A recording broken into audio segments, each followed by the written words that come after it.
can I ask you something? And please don't give me the "you're too young" answer.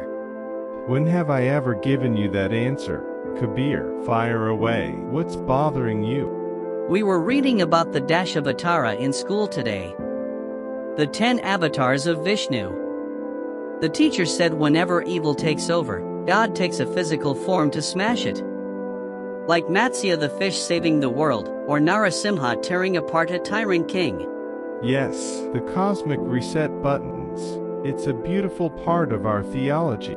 Then why isn't it happening now? I watched the news with you, Dad. I see modern-day despots locking up innocent people. I see criminals walking free because they're rich, and corrupt politicians who lie to everyone, who don't care about credibility or loyalty to the people. If God could come down as a giant boar or a warrior with an axe to fix the past, why does he just sit there and let these people ruin the world today? Where is the avatar for 2026? Come here, Kabir. Look out the window with me for a second. What do you see out there in the rain? Just streetlights. And people walking under umbrellas, trying to get home. No, when you look at the ancient avatars, the evil they fought was very simple. It was concentrated. Hiranyakarshipu, Ravana. These were colossal, singular monsters. They wore their wickedness like a crown. It was external, a physical threat that required a physical shield. So why not send a physical shield now? A bolt of lightning for the corrupt politicians? Because evil evolved, Kabir. It learned to hide. If you trace the Dasavatara, it's actually a story of evolution. God starts as a fish in the water, becomes a tortoise on land, a boar, a half-man, a dwarf king, and eventually, the forms become fully human. Rama, Krishna, Buddha. Why do you think that is? Because humans became the dominant species? Because the battlefield shifted. The battlefield used to be an ocean or a literal kingdom, but by the time we get to the later avatars, the battlefield moved inside the human heart. Modern corruption isn't a single demon you can shoot with a divine arrow. It's a systemic disease. It's greed, apathy, and systemic selfishness distributed among millions of people. If an avatar came today with a sword to eliminate every dishonest politician or criminal, where would the line stop? Who among us hasn't stayed silent when we should have spoken? Who hasn't chosen convenience over what is right? So, we're just stuck? God won't help because the problem is too messy?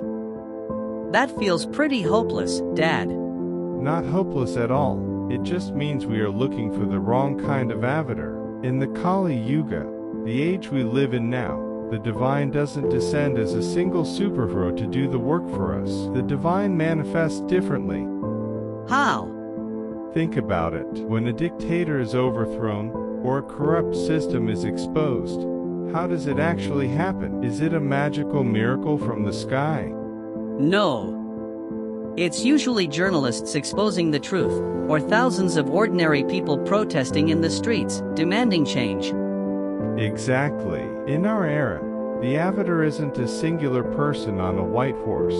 At least, not yet. The avatar is a collective awakening. When a politician loses their credibility, but an ordinary citizen stands up and refuses to accept the lie that courage is the avatar. When a community unites to feed the poor because the system failed them, that empathy is the avatar. The divine power hasn't left the world, Kabir. It just broke into 8 billion tiny pieces and scattered itself inside all of us. So, God is waiting for us to do something? God gave us the blueprint through the past avatars.